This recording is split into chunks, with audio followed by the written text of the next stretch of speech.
ஸல்லல்லாஹு அலைஹி வஸல்லம் சொன்ன ஒரு வார்த்தை, ரமலானுக்கு ஒரு பெயர் உண்டுன்னாங்க.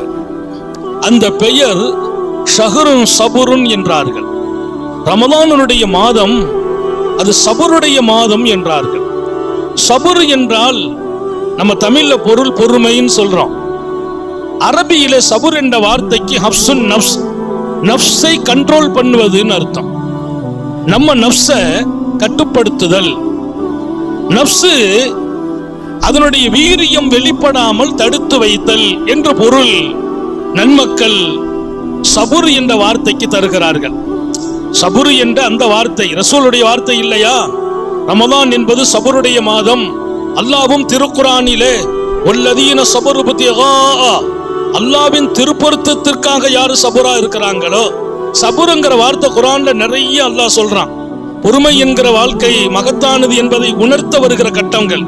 ஆனா ரமலானுடைய மாதத்துக்கு பெயரே சபருடைய மாதம் என்று நபி பெருமானார் ஸல்லல்லாஹு அலைஹி வஸல்லம் சொல்றாங்க.